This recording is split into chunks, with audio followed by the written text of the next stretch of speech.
Okay, it is 6 o'clock. We are ready to take in all lines and get underway. So I pledge allegiance. I pledge allegiance to the flag of the United States of America and to the republic for which it stands, one nation, under God, indivisible, with liberty and justice for all.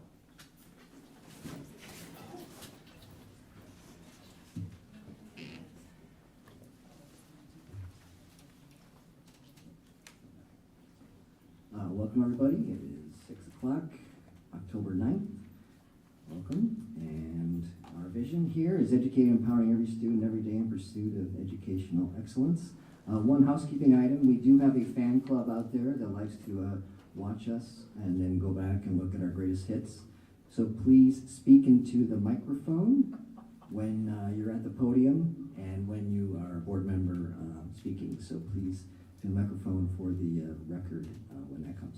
And I'll add, instead of waiting until my superintendent's report, for those of you that are on virtually, if your our tech team has worked since the last meeting and really worked hard today to get the technology challenges we were having fixed. So if there continues to be a problem, will you please reach out to Celeste Miller or let us know that you're having difficulties. We think it is fixed, but we're not out in the virtual world, so we can't tell. But I do want to give a huge shout out to our tech team for all the time they spent getting the equipment fixed. So thank you. all right, do we have a motion to approve the agenda? So, I can second that. Roll call? Director Castro? Yes. Director Champion? Yes. Director Franking? Yes. Director Larkin? Yes. Director Lynch? Yes. Director McGivern? Yes. Director Smith? Yes. Motion carried 7-0. All right, 3.01, our student board representative. Report. You're first tonight. You don't have to hang out with us for an hour. There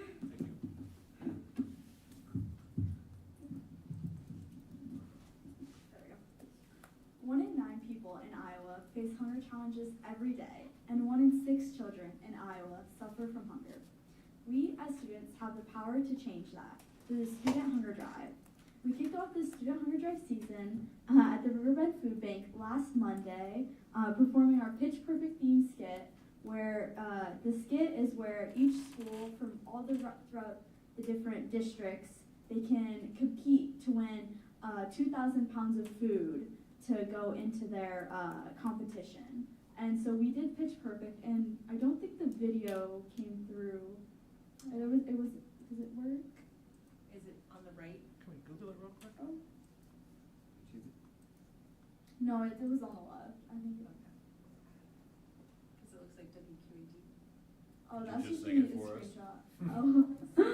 But I guess it doesn't work right now. But it was really fun. I think we were actually on the news for it, as you can see in the thing. But we were this close to winning. We made it to the finals, but we were this close. It was really good. And I'd like to shout out our person who organized the skit, Carolyn. She did a lot of it, and there was many rehearsals. But this past Saturday, we also hosted our Crosstown Cookout, which is where we worked with PD to do a competition where we cooked food and we sold it at Fairway, and we solicited and asked for money. And this is one of the many things that we're going to be doing throughout the next 5 weeks, including soliciting. So if you see us outside of Hy-Vee or Fairway, be sure to donate, and make sure they're Bettendorf.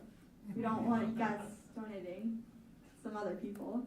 This upcoming Sunday, Halloween, and October 24th, we'll be canvassing throughout the neighborhoods, asking for cans and money, so be sure to donate there too. We are also currently planning a district-wide staff versus high school student volleyball game on October 3rd, and we are including spectators, so Excuse me, on October 3rd? 23rd. Thank you. Sorry, can't happen already. And so for this upcoming football game, October 18th, we will be having our annual silent auction, which is where we'll have a ton of baskets at the football game that you can purchase, and the winners will be announced at halftime. And if you know any businesses or would like to donate a basket, we are taking those too. So just reach out to me if you are interested in doing that.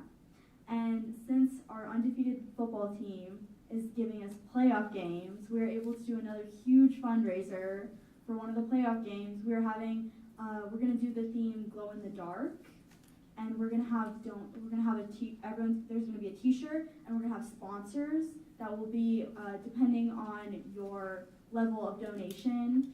You may be announced, but you'll for sure be on the T-shirt. And the more you donate, the larger the font. So if you know any families or businesses wanting to sponsor, that is something we're also looking for. And also, I'd like to address we have the VHS online suggestion box, which has this comments that they'd like to bring here. And so far, it's been out there for a little bit, but so far we haven't gotten anything. But I'm hopeful that next time I will have something.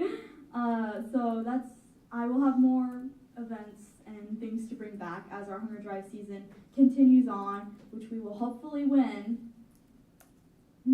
And I'll take any questions if you guys have any now. Is there a QR code or a link to donate to? Yes, I do have an online thing that I can show you. I just got it this 30 minutes ago. Are you able to send it to Celeste Yeah, and she can I forward it can. to us? Thank you. Online suggestion box, I might put some ideas in there. Usually I get the suggestions. Yeah, if you just forward it to Celeste, she can send it to us. Yeah. It's just an easy way to take care of it. So, thank you so much. Just one question. You talked about the football team. Do you know what their current ranking in the state is right now? I'm not very well versed on their rankings, but I'm pretty sure it's pretty high. I think it's number one, from what I heard. So that's pretty good. Yeah.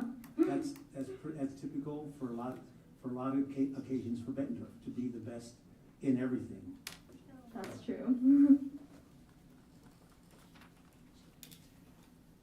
All right, thank you. Thank you so you. much. Thank you. Have a good night. You too. All right. This is 2.02 Educator of the Year Award for Anna Fank. Yeah, Anna was invited tonight. I know she had hoped to be here, but it is a busy time of the year. This is quite a prestigious award.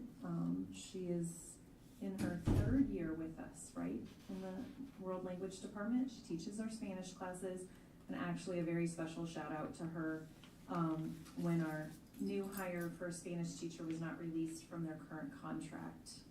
Anna stepped up and is taking on an extra block this quarter, right?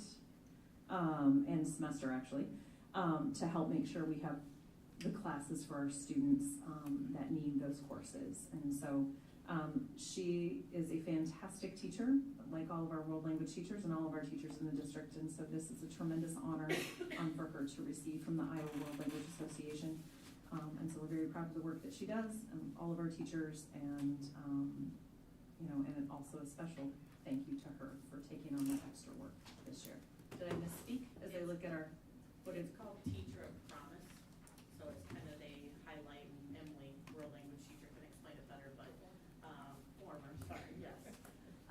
So they, new teachers into that profession, she's nominated, so being one of the new teachers, she's the Teacher of Promise for world language. Thank you. Well then, whomever we received that, we must have read it wrong, so, as you know, thank you. All right, well, we have Miss Purcell, our teacher, and is winning, keep the good streak going. All right, now we'll transition to the National Principal Administrators Month. Yes. Any Just thanking our, October is when our principals are recognized, or when building principals are recognized across the country. We also want to recognize all of our administrative teams. We know that our principals definitely could not do what they do without the support of their leadership teams, and we here, and I as a superintendent definitely could not do what we do in the district office or across the district without our incredible principals and our incredible administrators. So we appreciate their leadership, we appreciate their just dedication and passion for the work and for the students and for our staff. So thank you. Thank you. Thank you for being here today. The principal's name is one of those names you remember for the rest of your life. I can remember all my principals' names going back to kindergarten, so. Do we have Scott Senator Webster here tonight? I don't see him. I'm gonna check again, I don't have any communication, Okay. We'll table that. nothing. Transition to 3.05. This is the time with those members of the community that wish to address this body. Please check in with the board secretary. Keep your comments to 3 minutes, and please be civil. This is a first, I think. Is it a first mascot? I think it might be the first mascot since I've been on the board. So. I found that the mascot is much more attention grabbing than a bald guy talking about hockey for 3 minutes or whatever the length is. Could you state your name and address for the record? Yes, absolutely. My name is Brian Rothenberger. My address is 2622 East Pleasant Street. I'm here on behalf of the Quad City Storm hockey team. Our season is about to get started next Saturday, and when the season gets started, things get crazy. So I wanted to come here today to talk to you all about a hockey game that is going to take place in February. I was able to get some literature for some of you. 3 years ago, we started having an Education Day game during our season. As I hope many of you know, the majority of our games are Friday or Saturday evening around 7 o'clock. We kind of piggybacked off the idea of some other teams and started doing a game in early to mid-February on a Thursday at 10 in the morning, which is a little bit of a challenge for our players to get in their game day mode that early, but we have found it to be a fantastic way to engage schools in our community and beyond. Year one, we had 4,095 people in attendance. Last year, we had 6,918 people in attendance. Roughly 5,000 of those were students, teachers, and chaperones. We are expecting to grow that game quite a bit this year. Last year, out of that 5,000 or so pool of students, only about 1,500 were from the 4 major school districts in the Quad Cities. Everybody else came from surrounding cities. I know 2 years ago we had some participation from Bettendorf schools. We would have loved to have more of your students out this year. As you can see on the sheet that I passed out, a ticket for that game is just $6 and includes a lunch. For so many of the kids coming to the game, we target out elementary school students. It's their first time going to a hockey game. For many of them, it's their first time in that arena. It's a great experience to get out, understand what it means to be a part of a bigger group, having to sit in your seat for 3 hours at a time. That can be quite a challenge for some elementary school students. I don't need to tell any teachers here in attendance that, but it is a fantastic experience. It's growing every year, and we would just love to have as many Bettendorf students as possible be a part of that. Well, thank you very much, sir. I think the QC Storm is a great asset for the community and all the outreach you guys do. Thank you for coming tonight. I thought maybe Senator Webster was going to jump out of the radar outfit. But That would have been good. that would have been good. I can't offer that, but thank you very much for having me. Thank you, Brian. Thank you.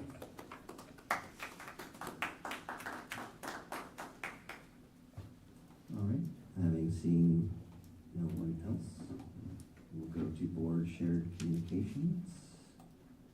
Let's see, we'll go, Director McGivern, do you have anything? Nope, just, again, look forward to getting out to some of the schools still and just getting in touch with our students and staff and you know, if we're planning on, some directors plan on going this Friday to Baltimore, so looking forward to that. Other than that, just again, as always, appreciation and thanks to all our teachers and staff as they continue to go full swing and crank through this year. Thank you. All right, Director Champion? I'll pass, thank you. Pass. Director Smithson? Yeah, actually, I volunteered at the football game on Friday. I want to thank the BFAD volunteers that put so many hours into staffing the concession stands at the football games. I think it's a lot more work than people realize that it is. And all of that money is going to help our fine arts students with a variety of things. Staying on that fine arts, I snuck a peek of the show choir show, and I think you should all plan on going and seeing the show choir show this year. I heard the part of one song, and I think they are going to blow everybody out of the water. They're already putting in hours and hours of practice. I was able to go to conferences a couple of weeks ago, and that was a great experience. I want to commend the high school for the way that you put together the flyer. So you, in one page, knew exactly where to go. All the teachers, well, I got lost a little bit, but you know. But it made conferences so much easier. I really also appreciate the time that the teachers took to explain how kids are meeting standards. I think that's an important conversation, so it's not just about grades, but it's how are they actually meeting those standards. And I was able to stay for the presentation afterwards to talk about, that was a great, how to get your kid through High School 101. I think that's what it was called. But it was a really awesome opportunity for parents. I would encourage more parents to come to those. I think there's a lot of good information that was shared at that, things I didn't know. I mean, I had a little bit of an idea, but really, if you want to be involved in your kids' education, there are so many opportunities. And a lot of times those aren't at the high school. Like, you don't see those kind of opportunities at the high school, so I want to commend the high school for that. And then, we have some really awesome opportunities for our high school kids. Like, there are several trips being planned. There are so many extracurricular and co-curricular activities. I really feel like we have such a great program for our high school kids. And I think that we forget that it's not just, about the big things, right? But we have a lot of really great opportunities for everyone, whether you're into sports or music or anything, really. There are some really, really great opportunities out there. And I just want to thank our high school staff for that. Yes, Director Furkey. Yes. We visited a few schools during lunchtime. We did a high school, middle school for their local fresh meal they had, and once everybody was through, we did get a sample a little bit, and it was excellent, and I know the kids all thought it was really good. And Grant Wood, and I just want to give a shout out to all the staff that work in the lunchrooms, how fast they are, efficient, the place is clean. The kids were all excellent at all the schools too, and just the way everybody in the school pitches in at lunchtime, it's really neat to see that. So great job, keep it up. And everybody in Florida, families, friends, Bulldogs that are down there, you're in our thoughts and prayers tonight, for sure. Thank you. All right. Yes, Director Lynch. I just want to give a shout out to our BEA president and all of the other Hoover teachers and staff that were moonlighting at the teacher night. Nice. All evening today. All right, Director Castro. As people were talking, it made me think of one thing about conferences that Linda mentioned. It's always a question in my mind. Christy, how are we doing with the attendance at these conferences? Are we reaching a large majority of our parents, or no? Or yeah, still a tough gig. Still a tough gig. Okay. I can tell you as a parent, Paul, I get several emails and text messages, so there's lots of notifications. Oh yeah, I mean, that wasn't questioning that. I just let you know that it's definitely parents. We're just trying to reach the ones we should be reaching, and that's always a tough climb. I know that.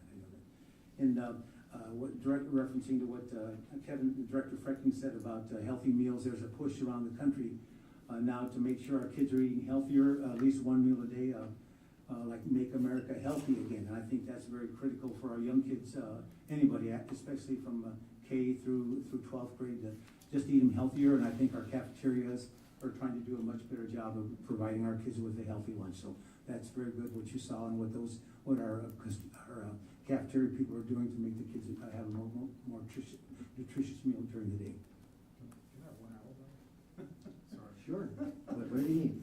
This actually, I should have brought this up the first time, but to piggyback off of that, so we did get the opportunity to go to the middle school during it was all local suppliers and the things that our nutrition specialist put together, but she, I believe, specifically put together what looked like it was a 7-layer dip basically, but I believe she used Greek yogurt and things, and so she was kind enough to let me take one of those trials home, and I'll just say that for all the kids that didn't grab one, they were very much missing out. It was absolutely excellent. So wanted to throw that shout out. I appreciate bringing that up.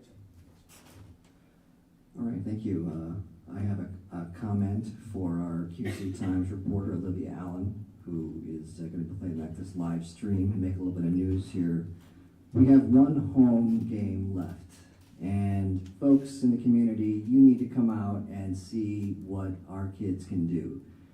I've been to a few games. It is incredible. Our football team, we had a 57-yard field goal, I think happened last game. Unbelievable. Our marching band, unbelievable. Our cheer squad, the dance squad. The amount of synchronization and action on Friday night is, for the price you get, you need to come see that. So Olivia, put that plug in. We have one home game left, and hope it's a sold-out game. That's all I have to say there. Okay, thank you. And next is the BEA report. They do not have a report tonight, as Director Lynch mentioned. Emily is part of the Hoover staff, and it is their PTA McTeacher event tonight, so she's there. They'll be back at the next meeting with their report. All right, that's the report.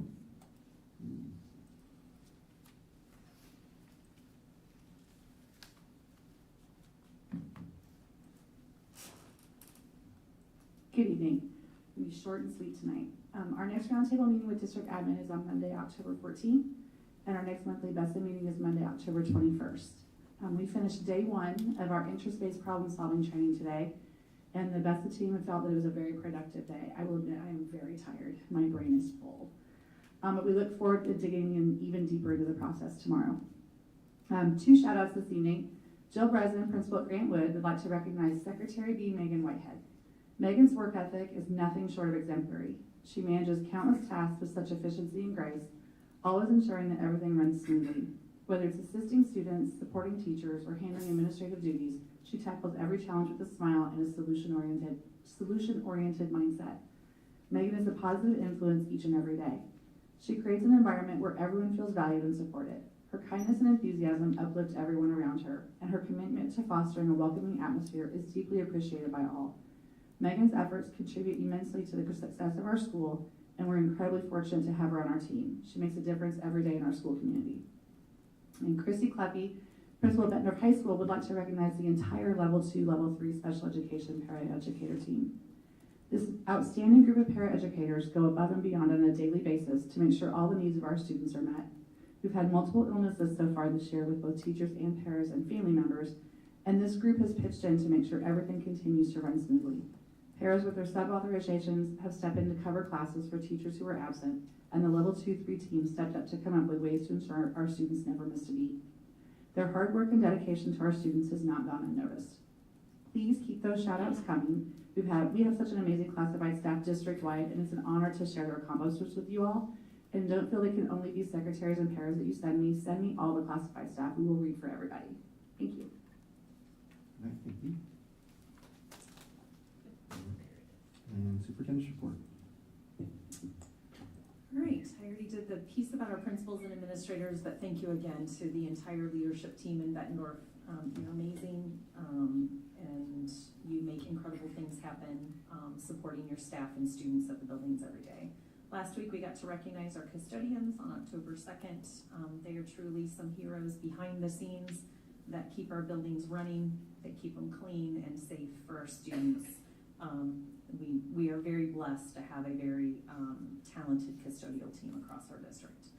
As Melissa mentioned, we kicked off our interest-based problem-solving training today with all 3 associations and administration. It was a great day, but one full of learning. And so I think all of us would echo what Melissa said, that we are tired, and we look forward to digging in again tomorrow. We just appreciate the time to learn together. Unfortunately, I have some sad news to report that we did not make it to the finals for the T-Mobile Friday Night Lights $2 million home field makeover. But we want to make sure we give a huge shout out to everyone who supported us with their awesome Instagram posts, videos, and likes. What a great team effort, and we are truly better together. Thank you, Celeste, for all of your efforts in that endeavor as well. And thank you to the boosters who did the initial application and saw that need and sought creative ways to solve that problem. So appreciate that. Sad we won't be moving forward. October is anti-bullying month, and our teams and our staff continue to work with students to help students how to spot bullying, how to respond to bullying, and how we can just be proactive and stop it altogether. As a recognition of this month and all the hard work that our staff does, especially our, teams that are working from the social, emotional, behavioral health side. All staff can wear jeans on Mondays during the month of October if they wear blue in recognition and honor of National or Anti-Bullying Month. And then next week is National School Lunch Week. So as several directors have mentioned already, our nutrition services team do an outstanding job of feeding lots of children on a daily basis. As I reported a couple weeks ago in our annual update, our lunch counts are up significantly, and I attribute that to Michelle's creativity and her willingness to try new things and her staff's willingness to go along with that, to meet the lunch standards, the nutrition standards that we have to, but do it in a way that's fun, creative, and tasty. And as Director McGivern noted, some of their food is really good. And so that'll be fun to see what fun things they have planned next week. And again, a huge shout out to our tech team. As they're juggling their tickets at their respective buildings and making sure that teachers and students have the equipment they need to get the job done, they've spent their time making sure that our equipment here in the boardroom worked for our meeting. So again, they are a small but mighty team, and I appreciate all of their efforts. So thank you. Okay, so we have a motion to approve the consent agenda. I'll make the motion. I'll second it.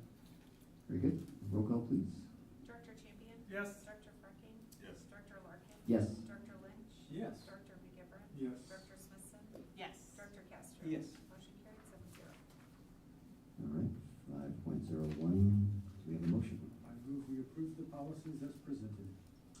I can second that. Roll call, please. Can I just, it says on 502.10, is that the one? This is 5.01. Oh, okay, I'm off. But I mean, the policy is. The policy, I'm sorry, the 5.01. policy, 502.10 on student parking and driving, is that the one? Yes. Student use of motor vehicles? Yeah, Yes. I just, they can drive to school, except what if they park where they're not supposed to park? Is there a penalty? Christy, do you want to address that? But Like- yes, overall there is. Like in the front where it's, director of activities, if some student parks there for convenience? So are we talking about like in staff parking spots, or are we talking about like up front? Well, like, for example, right out here in front, director of activities, for example. Sure. I didn't mean to, So I think that the short answer, I think your question was, is there penalties for it? So Yeah. two different things. So like right out in front, so usually that's a contact to Officer Salisbury that again will run license plates and, try to kind of work through that. Have we ever? I don't know that we have had a situation where we've had to fine anyone. That would be our process. I know for our students, they do get, ticketed as well when we have staff. So it's usually if we see them, we're taking a picture of the license plate, sending it to Officer Salisbury. He looks up those plate numbers, and then those students are brought in and ticketed. So to me, that would probably be the same process we would follow for the front as well. I just don't recall doing it. in the administrative parking lot as well, I mean, there, Yes. There are occasions that some students get special approval if we have a student that's injured and Yep, health accommodations. health accommodations, so yes. Or when we had a PD student that was taking a class over here Mhm. through a shared collaboration, we allowed them to park here just because schedules were so tight and we needed them to get into their classroom and not be tardy. oh yeah, just sometimes you go by and you see kids getting in vehicles out here, so that's what I was just asking, so. Yeah, and so, I Same. mean, Okay. we are teenagers, and yes, sometimes we try those things. I never But our process is, so it does happen, and usually somebody will give us a call, or we'll see it, or what our staff, we train our staff on, sometimes they'll send us an email, with like, if you see someone, a car that doesn't have that staff ticket, take a picture of the license plate, submit it to Officer Salisbury, and then he follows up with those students. And Christy's being kind, not to call her superintendent out. So what you're referring to is we have a lot of parents that like to use our admin center parking lot as the drop-off and pickup spot. And they can come in pretty quickly, and it does create some safety concerns. Mhm. And so usually I will call, I either Kevin or Christy or Jeremy, and I'll say, hey, here's some license plates of parents that need to be followed up on. So she's being very kind, not to call her boss out, but we all help monitor that and make sure if we see cars that are routinely parked there that we don't believe should belong there. They have been extremely responsive. They're even out in the parking lots randomly to have conversations in the moment with that. But to Christy's point, they're teenagers and they're going to sometimes push and challenge. And 99% of the time, whether it's Officer Salisbury, you, it's simple misdirection or a simple redirection. Yes. Informal resolution. Yeah, typically is the- I don't think we've had repeat offenders, or anything like that. If we see problems, we'll try to get out there. We typically try to be in the building monitoring at release time, cause that's kind of sometimes where they need a little bit more adult, help and supervision. But we'll get out there when we need to, so. All right, thank you. I missed that last time when we talked about this last time. I missed that. Thanks, Christie. Yep. All right, are you ready? All right, okay, roll call, please. Director Frecking? Yes. Director Larkin? Yes. Director Lynch? Yes. Director McGivern? Yes. Director Smithson? Yes. Director Castro? Yes. Director Champion? Yes. Motion carried 7-0. All right, any questions on first read of policies? Pause here for any discussion, if there's any. This is the 502 item. 502, all right, having heard none. These are all new, the first three are new policies being adopted or being brought in. So Is these this are kind the of a- is this- exhibits that will go with a policy that has already been previously adopted. IASB is now added as mandatory The Cs are, that they come along with this got it. now. That's Yes. kind of what I figured, is that this basically kind of lays out the process one would follow, either as somebody filing or witness or so forth and so on. Gives Okay. them a Sure. formal place to do that. Yes, good question. Okay. 5.03, discussion on the tier diploma. So I've asked Jamie Olson, our Executive Director of Curriculum Instruction and Assessment, and our high school principal, Christy Kleppe, to come in. So you've got a board policy in front of you for first read. Now, while the entire policy did not change, a good chunk of it did, and when we looked at the struck out version for you, it was very complicated, so we just turned it all red and wrote the policy so you could read it more easily. This will go in tandem with the high school's proposal to look at a tiered diploma system. This has been in the making for over a year now and really led by teachers in our high school that feel passionate about this and wanted to be a part of this work. So thank you both. I'm going to turn it over to you for that conversation. Okay. So, like Dr. Moore said, it's been a little bit over a year. Where this kind of came to a proposal is with our work and looking at a lot of our data at the high school level, also looking at post-secondary success and data that way. We've kind of started to see a little bit of a trend where we have students who don't want to challenge themselves because that 4.0 is very, very important to them. As we start looking at how that really impacts post-secondary education, so they will maybe come in being at the, advanced kind of upper level when we look at state assessments, but then they don't really challenge themselves over 4 years and we don't see any growth over 4 years. And so we started having a lot of conversation about, how do we balance that need to be, successful, but also continue to grow so they're ready for that post-secondary success. So we started looking into that, exploring some other high schools that had some different options of, because I had a student advisory board, I would say a couple years ago, where weighted grading would always come up and we'd have some conversations of what are the pros and the cons. And there's definitely some things that don't really help with that post-secondary as well. And so we looked at some different options and we started thinking about, is there a way to celebrate students for actually challenging themselves? And looking at, is there a way to kind of tier our diploma to say, yes, 4.0 is great, but you know what, it's okay to have a 3.5 when you've taken all these upper level courses, and how can we still recognize you outside of that grade point average? So we explored some different options. Waterloo had a tiered diploma. There isn't anything locally. A lot of local have the core diploma, which is another part of these tiers.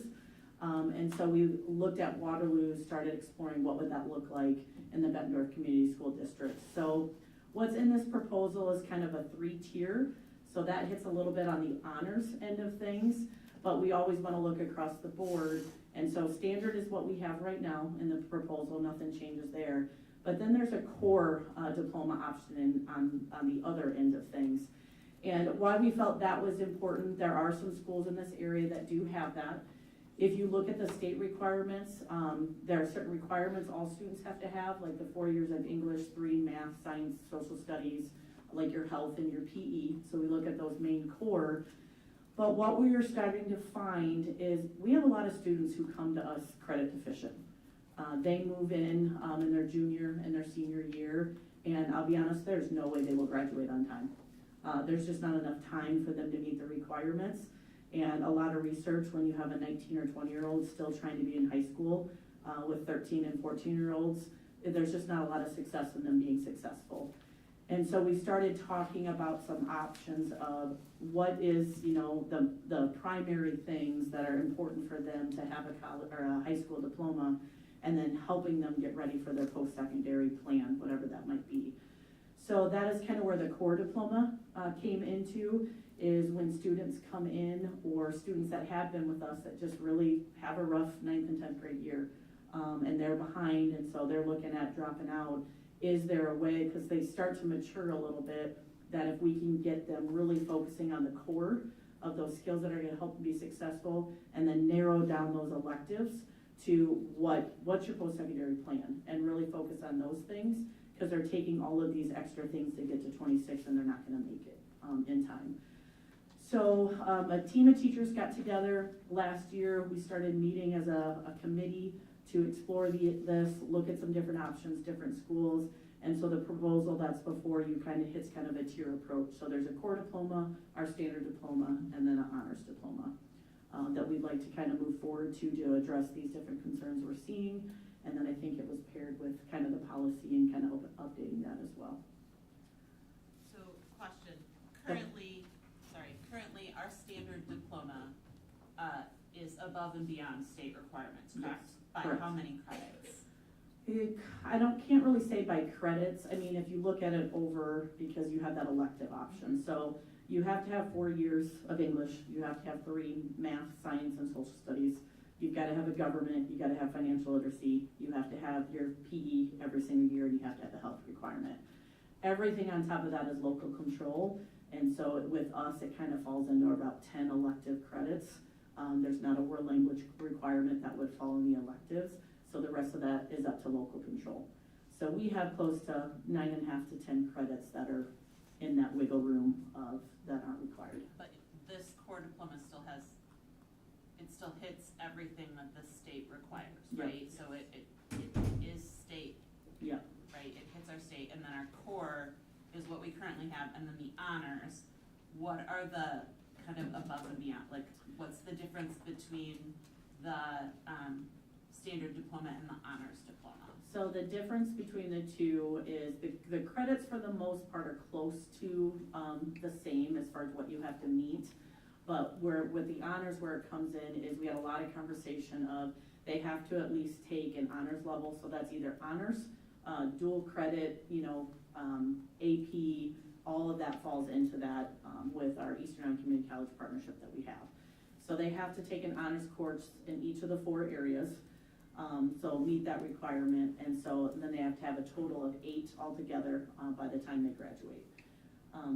And I think it's 2 years, we put 2 years of the world language, which that's like 2 levels. So the example would be Spanish 1, Spanish 2, because a lot of, as you're moving forward, that's challenging in that capacity. That's 2 credits, not 4. Correct. And then the rest of that would be in that elective, and so the way we worked out credits for the honors is seniors right now can have 1 off block a quarter. So we took that into account that they could still have whatever senior has, but you would meet these, requirements to qualify for the honors diploma. And Christy, if I'm remembering correctly, the honors diploma, they would not be graduating early, correct? They have to complete the entire senior year. Correct. As I read this, I couldn't tell you, I want to say we had something like 80 valedictorians in the last graduating class, which means 80 with 4.0. Under this proposal, when this goes into effect, So You would have to complete the honors diploma to be eligible to be a valedictorian. yes. But Yes. anyone's standard diploma or honors diploma would still be recognized as cum laude, magna cum laude, summa cum laude. Correct. So we still, recognize the different grade point averages. We would still, you can still have an honors diploma but not be a valedictorian, but you would have to have the honors diploma to be a valedictorian. Now, the rollout of that, depending how we roll it out, I don't know that we would push that valedictorian piece, because we have students who that might have been a goal for them, and they may not have, time to accomplish, all those 8 honors courses, at this time. So we'd probably roll that in with the later classes. Meaning, like, right now, the freshmen The are the freshmen. class of 2028. Yep. So you think everything could be in place, including sort of the valedictorian status for that class? You wouldn't have to wait till 29. Correct. Yep. But the honors diploma could be available earlier? I think it could be, as long as it's not part of that valedictorian, because I think there are people who, that might have That's been fair. kind of their goal. No, that makes a lot of And may sense. not have enough time to get all those honors classes in, and planning for that. So I would not want to roll that in with our class of 27 or 26. 2 other questions. Do you have a sense of, like, what percentage of students might be looking for an honors diploma and a core diploma? It's hard to say what percentage of students. I did for the committee, we went back the last 3 years and we took all of the valedictorians that were honored with that 4.0 to see how many of them would still, would have qualified and would qualify for the honors diploma. And I think out of each year, we had maybe 2 in one of the years and maybe 4 that would not have in one of the years. So total overall, I think there was probably about 4 to 6 kids who would not have qualified for the honors diploma, and most of them were, they either didn't take an honors course in all 4 areas, or they didn't have 8, the total of 8 in that. So 20%, 15% is a reasonable expectation on honors. I think you'll recognize more kids with the honors, because the whole point is not to get caught in the 4.0. There's a ton of kids, I would say, that weren't recognized in the last 2 years that had a 3.95, and they took these really tough course loads, but they weren't a valedictorian because they didn't have a 4.0. So we're missing recognizing those kids who really try to challenge themselves, Right. but they get a B, and that's okay. We want them to know that's okay, because when they go to college, they're gonna be much better prepared. We have kids that come back all the time that I am so glad I took that class, because people are coming to me to help with writing. Even though I got a B, people are coming to me, and I think sometimes we miss that a little bit. And so we want to try to encourage kids, it's okay to challenge yourself and it's okay to get a B. What about the flip side, the core diploma? I'm hoping the core diploma will provide hope. I think sometimes when kids get that far behind, it's like, I can't do this. And coming back that 5th year as a senior, I mean, I know just a few kids right now that are in their 5th year that really probably could have graduated last year with their core diploma. They're missing an elective. And so, I'm hoping that will help in that regards. And we have a number of kids who come to us credit deficient that have not been in our system. I'm hoping that the number would be a relatively low percentage of students. Yes, it would not be, we'll have much I more like the honors. idea, Yeah. but I don't want it to become sort of the panacea. And that's kind of why we felt there needed to be an application process, that they truly have to be behind where they can't make it in the amount of time that's left. And I think there was a question in there why they can't really be an early, graduate. Well, the reason we're providing you the core diploma is because you can't get there in time. And we want you to focus on the must-haves and what your post-secondary plan is. Just answered my question, so. Yeah, I was gonna say, if I'm reading the core right, that's not just something somebody can do. Correct. There's qualifiers and criteria that says, before they even get to that point, that have to be met, and then they can be considered for that, right? Correct. Okay. How does the core diploma, or how would it work in tandem with the Edison program? It's actually very similar, and that's actually what got us thinking about this. But like when we have students who move into us credit deficient, we don't necessarily look at Edison right away, because there's only so many spots at Edison. We want to send kids there that they're dedicated, they're coming, they're attending, they need that smaller environment, they need that structure. And a lot of times we'll have students come to us and we're not going to place at Edison right away because we don't know if they're going to show up every day. or, you know, what their commitment level is and things like that. So this allows us a little bit more room to assist a few more students, without having to send them to Edison just to get the core. But it's very similar, because they focus on those core requirements at Edison, plus a post-secondary plan as well. So a different tool for kids with different needs Correct. or in different circumstances. Yep. I have two questions. First, how do you think will or has it been thought about, will that honors diploma, how would that affect maybe post-secondary or colleges? Would they see that that person is going for the higher, like, is that gonna be made known to colleges, what that different diploma means? That was our conversation as a way to, what we plan to do is a way where that's listed on that transcript, that they received that because of what they did. So kind of similar of someone who would have a weighted grade or something like that. But we'd have something on the transcript, also something on their diploma, to recognize those pieces of it. And then the other question I have is, like, have you, and maybe you haven't thought about this yet, right? But how will your counselors have different conversations with kids? Like, will this be something that you'll roll out and you'll start to say the freshmen, what is here are our options, and whether you give that core at that time or not, because that's an application process. I don't think that you would, right? But it would be, here are our two options, where are you planning to go, right? So that then as they're freshmen, they're starting to look at, I have these requirements, what am I thinking of? And is that kind of what you're envisioning? Yeah, I mean, we'd have to roll out across the board, but when you look at a freshman, we have that freshman class, so a lot, and then we also do the 4-year planning every year, so that will be rolled So it would into be that part of it, conversation okay. as well. As So- long as the kids are like, getting that learning, and it's not like all of a sudden, oh, well, I could have had that, but I didn't know, you know what I mean? Like, I wasn't Yep, and we planning did, for it. and the nice part is we did set it up because the freshman year is a huge transition year. This first quarter, they're learning how to be a high school student and just trying to figure it all out, just like you move from 5th to 6th grade. And so we've got it set up that even though you may not, decide you want to do it in your freshman year, you still have time. But you can decide in my sophomore, even your junior year, that, I'm really gonna start pushing myself now because I've got this, I understand it. I like So that there's you time. thought of that, because I think that you're right, there are a lot of kids who maybe freshman year are like, I don't wanna, like, that sounds too hard, I don't wanna do that, and then maybe later on realize, oh, okay, I do have the skills to do that, right? So I think that that's an important conversation to have with kids, and the fact that you thought about that when putting this together is really important. Christy, you said honors diploma cannot graduate early. What is the reasoning for that? If they completed everything they wanted to and they've done that, why couldn't they graduate early? It's a good question. With the committee, we kind of went back and forth with that, because we feel like if you're really challenging yourself from that honors diploma, we have so many great options for kids. And I'll be honest, it's silly, because with the post-secondary options they have and the amount of credits they can take to the college level, it's pretty silly to graduate early. I don't think it's something we're dying on the vine on, that they couldn't, graduate early. I always think there's probably sometimes special circumstances, like, hey, we're leaving early, whether it's Army, Navy, or, sometimes things come up for medical. We definitely don't want to hold a student back. But I think that was part of our discussion, is if you're really trying for honors in all those options, there are so many options available for them. And they can still have one off block a quarter, their entire senior year, so. All right, thanks. Yeah. Assuming they don't, they get full credits in the first 3 years.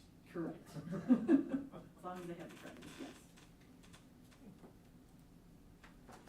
One last question. I know this is just the first read, so it'll be coming back. Could we clean it up a little bit? Yeah, It makes no organizational sense to be talking about JROTC and legislative pages before you've even told us what the diplomas are. Let's put those down where they belong. Okay. Down in the bottom somewhere, please. Thank you for exploring your options. I personally have zero concerns about it. I like it. Thank you. All right. Thank you. Thank you. Thank you. And Director of Finance, 5.04. Financials. I will move that we approve the August financials as presented. Second. Any discussion financials? Good evening, everyone. I think this starts the marathon of me being up here at the podium. Pretty exciting, Kurt, isn't it? Yeah, it's great. Not a lot to report in terms of August financials. We're still kind of in that summer lull where there's not a lot of general fund revenues coming in. And most expenses are related to projects in terms of PEPAL and SAVE and all that stuff. But we didn't have as much expenditures in the general fund through August because obviously we start school on the 23rd. So like we don't have para hours and all that stuff. So if you look year over year, we're not any different shape than what we have been to prior years. Any questions on any of that? That's a very brief overview, but we'll get into more later with other things. How's the swimming going as you wade into this ocean? I think my head's above water still, but you all might prove me wrong. Is that a challenge? No. I doubt it, Kurt. Okay, roll call. Director Larkin. Yes. Director Lynch. Yes. Director McGivern. Yes. Director Smithson. Yes. Director Castro. Yes. Director Champion. Yes. Director Freckie. Yes. Motion carried 7-0. All right, 5.05. I'll make a motion to approve 5.05 interfund transfer resolution, approve resolution to transfer $1,750.42 from the general fund to activities fund account for the same use for National History Day co-curricular extracurricular activities. Second. So this is just a basic resolution. The board has the authority to transfer between funds, so this is kind of a typical thing. We do it more typically for the safety fund for the athletics every year. We make a $15,000 or $20,000 expenditure out of the general fund into the activities fund for football helmets or anything athletics may need from a safety standpoint. So this is a similar process. I don't know the full history on National History Day, and I may point at Ms. Olson here to help me out with that. My understanding was it's sort of crossed into that extracurricular fold, if you will, going to state competitions, national competitions and whatnot. And so there is some now fundraising that goes on for this group. And so with that, it's more appropriate that it be classified as the activity fund rather than the general fund. I'm just gonna read the resolution because it's in here and you've always been told to read them. Whereas Iowa Code provides school districts greater flexibility to transfer excess funds to other specified purposes, and all allowable transfers or loans require board action. Whereas the board, in consultation with the community, has determined that funds of $1,750.42 in the general fund shall be transferred to an activity fund to properly account for the co-curricular extracurricular activities and National History Day as defined by Iowa Code. Roll call, please. Director Lynch. Yes. Director McGivern. Yes. Director Smithson. Yes. Director Castro. Yes. Director Champion. Yes. Director Freckie. Yes. Director Larkin. Yes. Motion carried 7-0.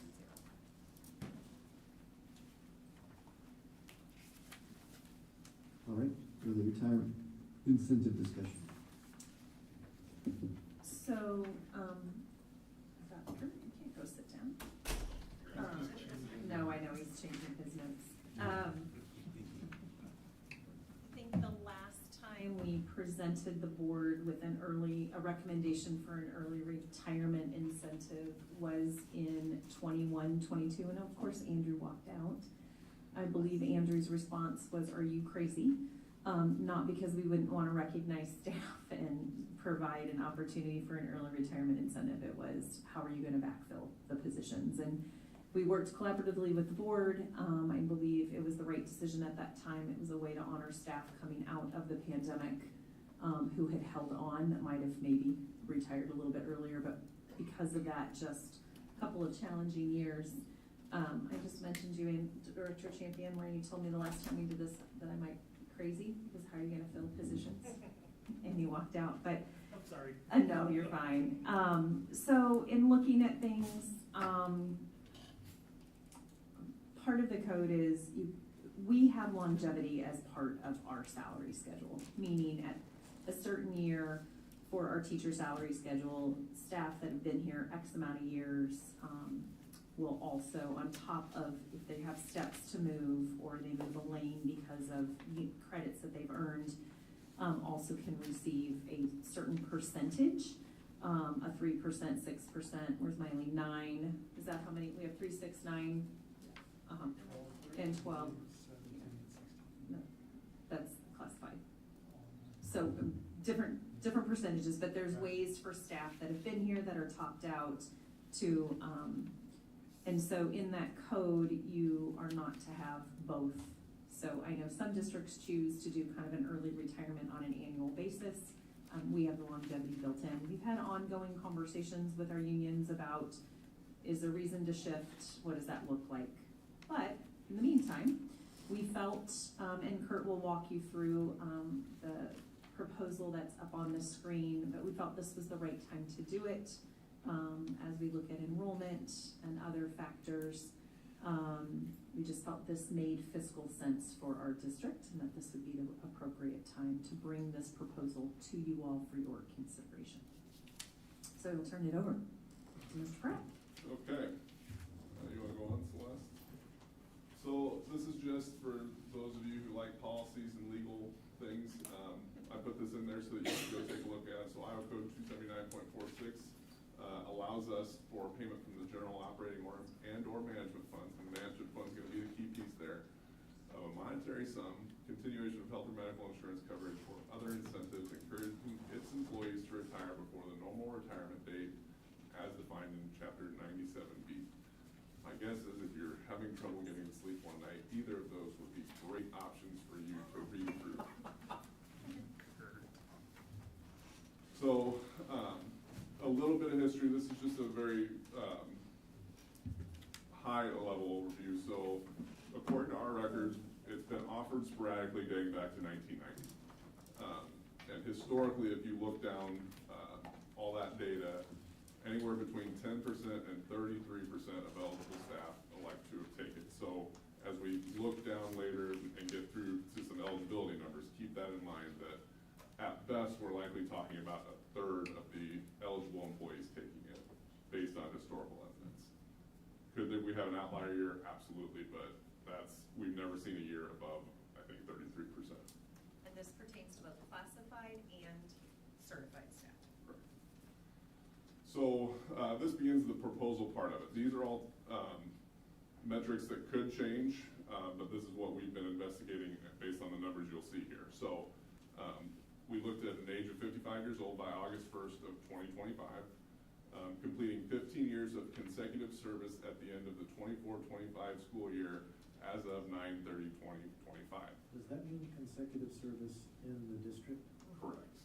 It's consecutive service and it's full-time service. So teachers, we don't have to worry about that, but for operations employees or secretaries and administrative assistants, a lot of whom start as part-time paras and work their way up into a full-time position. They may have been here longer than 15 years, but maybe only 12 of those was full-time, and so they may not qualify. So that's going to be an important distinction to make. So 15 years of full-time consecutive years. That's only a select handful of employees that I think would have fallen under that, but that's important to note if you do hear people kind of questioning whether or not it's accurate. We'll obviously work with that individual, but it's 15 years of consecutive full-time employment. Go ahead, Dave. Why 9:30 versus 6:30? Thank you for calling me out on that. So 9:30, that's a sort of a nice thing to do because not all teachers always start on the first day of school. And so if you have a late hire, that date helps capture that individual as having 15 years of service. If we move that up to August 15th, August 1st, what have you, we might cut some people off just because they were maybe hired late in the school year. Good question. Sorry, you're not Celeste. I am Go not ahead, Dave. Celeste. Nor am I probably qualified for this, but what do you know? So, by our records, given the criteria, there's 62 total employees eligible in the district.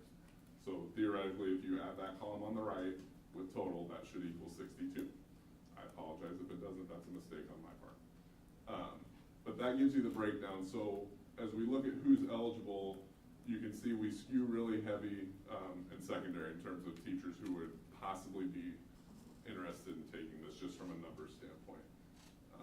classified staff, our numbers pale in comparison to the teachers overall in terms of just sheer numbers, so those are gonna be lower anyways. But that's the total number affecting each location. Any questions on that? Moving on. So the proposal that we've been working through is a cash incentive of $10,000 that is paid in 5 equal installments spread over the next 5 fiscal years. That's a common practice that has been done over the past few packages.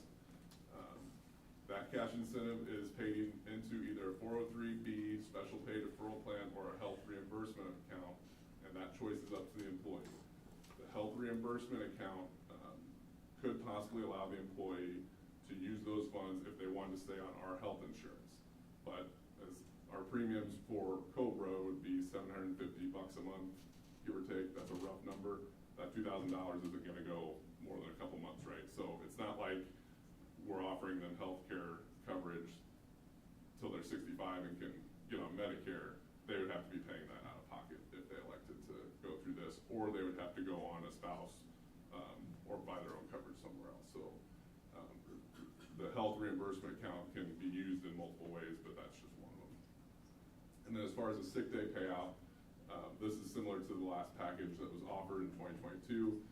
$60 per each sick day of paid leave as a lump sum going into that special pay deferral plan in July 2025, which they can cash out if they want to after it's in that special pay deferral plan. Could the sick day go, if they chose a health reimbursement account, would the sick day pay go into that as well, or can it only go into a 403B? I think it would have to go into the 403B because there's some tax implications on that, and then they could take what they get after that, and it goes into it could go into the health reimbursement account. That's a good question. In Go the ahead. past, did we limit like the number of sick days they could take? Like some teachers have like 350, 400. Did we cap that at like 180 at times in the past? Not that I ever found a record of, Okay. but it may just be that we don't have a record of that specific clause within the packages previously. Paul, I think we had a discussion about it maybe the last time, and I think our concern became, like, if you're gonna put that out there, at what point do people then not want to ever build their sick days above that? Like, I really remember us discussing. That's a possibility, Yeah. No, I think we discussed it, I don't think we've done it in the last 2. Do our teachers in their contract have any caps on how many sick days they can accrue? They don't. No, sorry, I forgot, you can't hear me when I shake my head? No, the current contract does not have gap. Go ahead. So this is the map, which I'll walk you through, not necessarily cell by cell, but it's important to note that all these numbers that we discuss are based on averages and assumptions. Meaning, if we elect to go forward with this and 3 months from now we're talking about it again, the numbers aren't gonna match just because depends on who takes it, what number takes it, how many sick days they have, all that stuff. So everything we're talking about now is assuming an average. So you can see up at the top, there's 34 qualified teachers, and then 62 overall staff. So obviously the difference being certified staff, or I'm sorry, classified staff. That's important to note because typically when classified staff leave, we have to replace them for sure.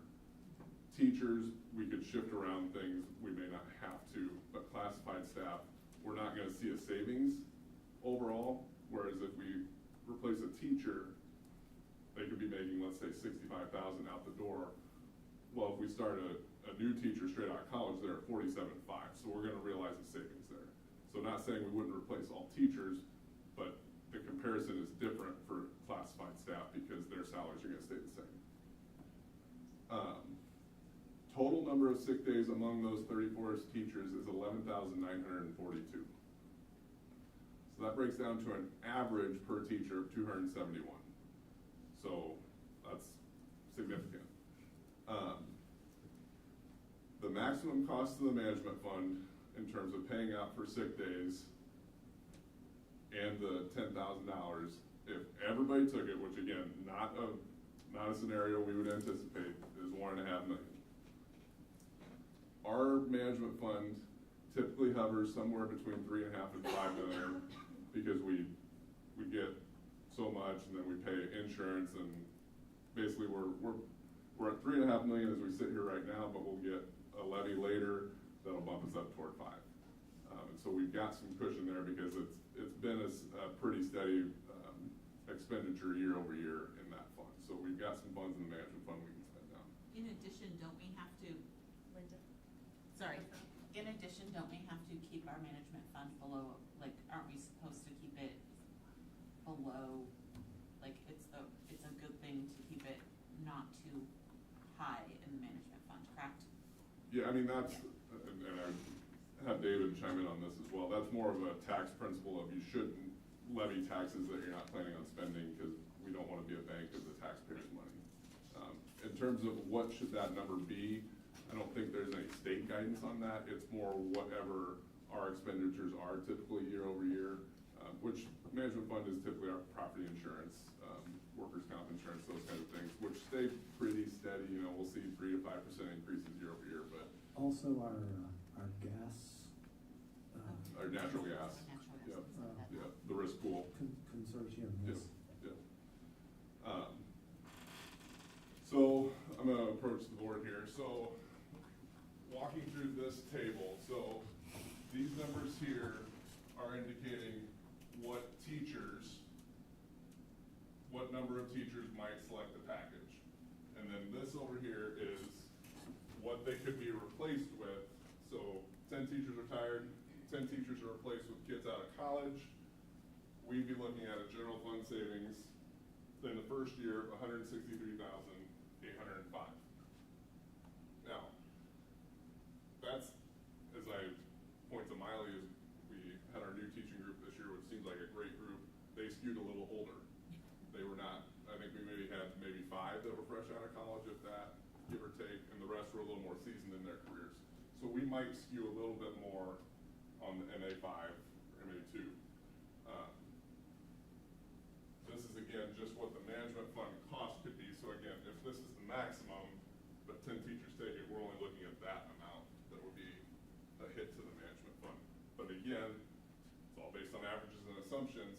That depends on the number of sick days of those specific individuals and what that would cost.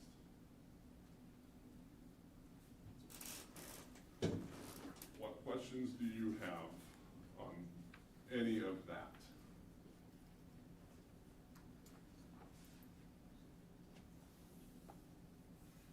If I recall in past years, if the board moves forward, you had a window when a teacher had to commit to, or an individual had to, because it's all staff.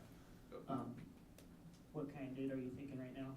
So this is a discussion only item. We're not looking for any action tonight. We would bring it back with the official language of this package if that's what the discussion lands on this evening. In which case, from that time, then I think we gave ourselves another week and a half to get packages ready, and then we anticipate giving teachers 30 days to decide. So we're looking at around Thanksgiving would be the time frame that we would have the information back from teachers stating, yes, I accept, or no, I decline. And the reason we're doing it with that time frame is if we had a third or even more than a third and we determined that we would need to potentially replace those positions, it gives us a chance to jump on hiring for next school year, as some districts are already starting to hire for next school year.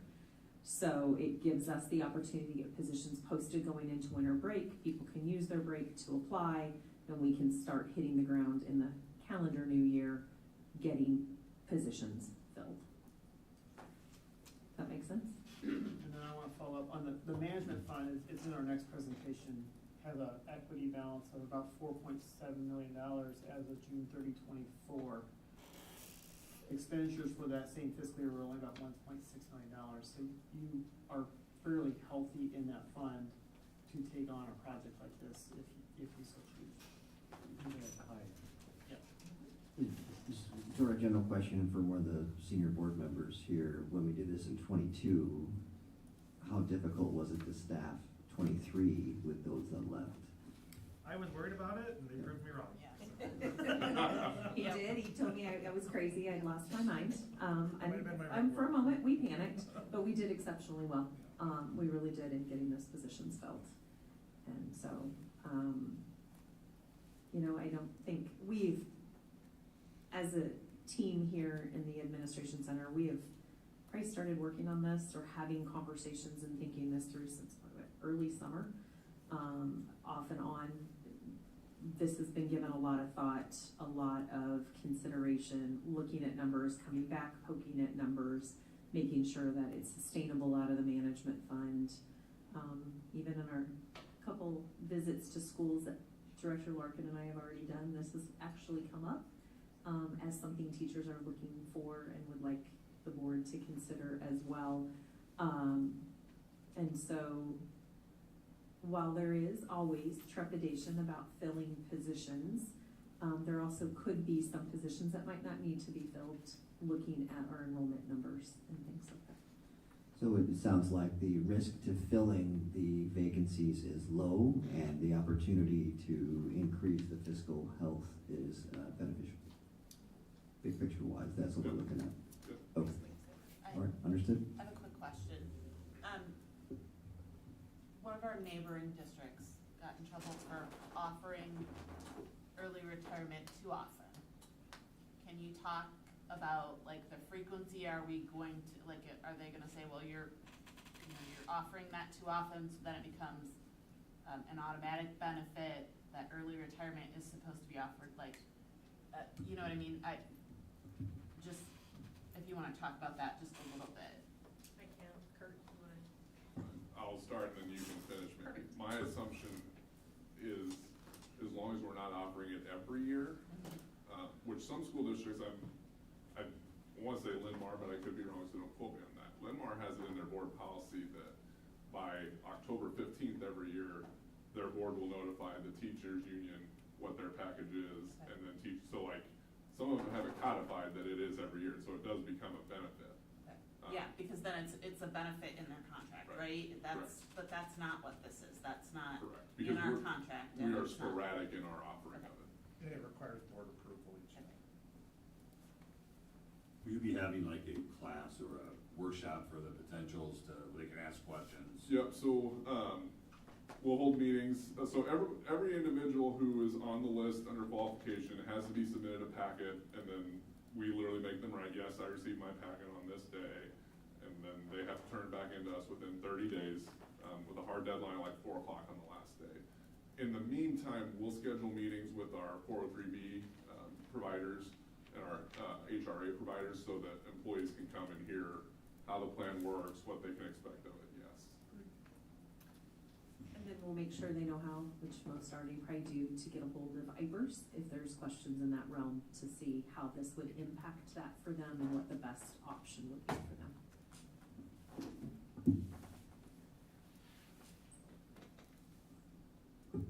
Okay, when would we want to have it, just further the discussion? Our hope is that, well, it's not our hope, we will bring this back to you at our next board meeting on Next board October meeting. 23rd, Okay, for your consideration and approval at that time. all right, soon.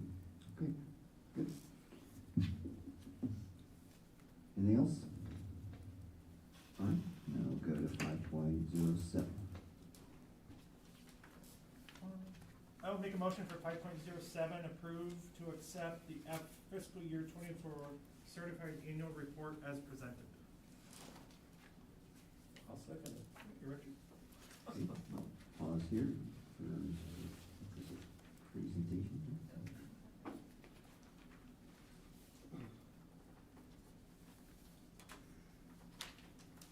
Sorry, I'm bombarded Celeste within the last hour with presentations, so don't hold it against her.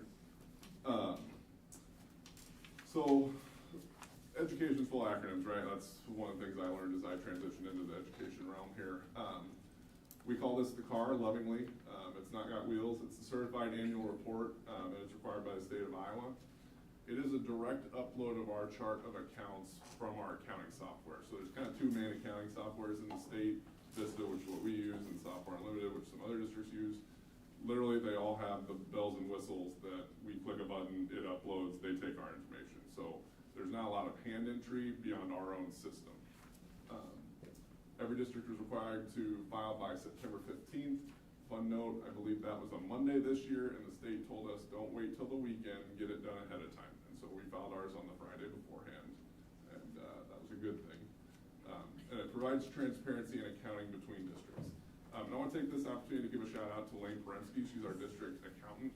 She did the lion's share of this work because I was on the job for about 4 weeks before this started really to become a thing that needed to get done. She did great. She had a lot of long nights and probably some headaches involved, but she got it done, and she is a tremendous asset to the district. I will second that. So the car in and of itself has a lot of different parts and pieces. This is what I believe is a high-level overview, similar to what other districts do for their car review. So this is total general fund revenue and other financing sources from the car. So if you're a graphical person, that's on top. If you like tables, those are on the bottom. So you can see our revenues were up 8.8% to just over 60 million. And so you might ask yourself, why did we get an additional $5 or so million this year? So from local sources, we were up $600,000 in property taxes from fiscal year 23. We had $600,000 extra in tuition from fiscal year 23, but our investments were down $350,000. Now that tuition increase, is that open enrollment tuition? My assumption is that is open enrollment tuition. State sources, state categorical and state aid funding supplement was up $600,000. I believe that was what SSA more or less equated to for that year. Overall, we were up $2 million in state sources, including that $600,000, and then our federal sources increased $1.4 million. So, Most of which was Medicaid. Richard, you need to use the microphone. Most of which I presume was Medicaid reimbursement. we're actually, we'll get to this later, we're actually down in Medicaid receipts this year, and that's because the state took more funds out of Medicaid. We bill Medicaid, but probably I would say that as good as any district in the state based on the numbers I've seen. We have districts 2 or 3 times our size that pull in the same numbers we do. I think they're just not doing it well, to be frank. We also have to remember, we also had ESSER funding. So we received from federal funds, the ESSER funds. Yeah. Okay, go on to the next one. Kurt, in terms of ESSER, they're reimbursable. So it also could have been when as we were transitioning through some change, we may have been a little behind in getting those receipts in from, do you know what I mean? It didn't necessarily have to match with fiscal year, so. So they came in FY '24, but they were in fact reimbursements for expenses that we may have accrued prior fiscal year. Could have, and some of that, if you remember, we used ESSER funds for the HVAC project that got behind. And so we had anticipated those would be used in one fiscal year, but we didn't wrap up until last fall, so it crossed into the next fiscal year. So timing of, and they're reimbursable. You have to submit accounting, reports, and then they reimburse you for those. So that could have also skewed the timeline. Yeah, so, From what you just told us, the dollars numbers, to match up with that, could you let us see, could we get a copy of that? yeah, I would, just because I couldn't write down. yeah. Sorry, I will talk slower in the future. No, I write slow. So just as a point of Yep. information, could Yep. you, thank you. Yep. So then looking at total general fund expenditures, also from the car, you can see we had 60 million and some change in revenues. We had 57 million in expenditures, so we had a $3 million buffer. One of the things I want to point out, if you look at 22 and 23, so the 2 columns to the left of the rightmost, take a look at those numbers. They're both 55 million some change.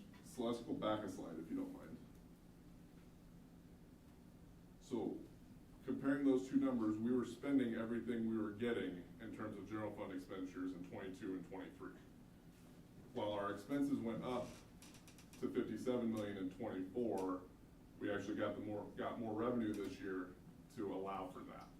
And so we were spending at our revenues, which, I mean, I lean on David's expertise a little bit more. It's not always a good practice to be right at what your revenues are from that perspective, but this year we had a $3 million buffer. As we move into budgeting season further down the school year, that's a discussion we're all gonna have of, what are we comfortable with that buffer being? And I'm not looking for that answer right now, but that's something we all have to decide. In the past 2 years, or not last year, but 2 or 3 years prior, we were spending everything we were getting in terms of the general fund. Is that a practice we want to continue or not? David, you want to weigh in on that at all?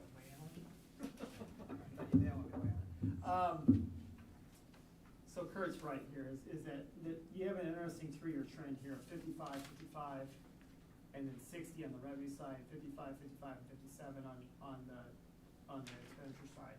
So,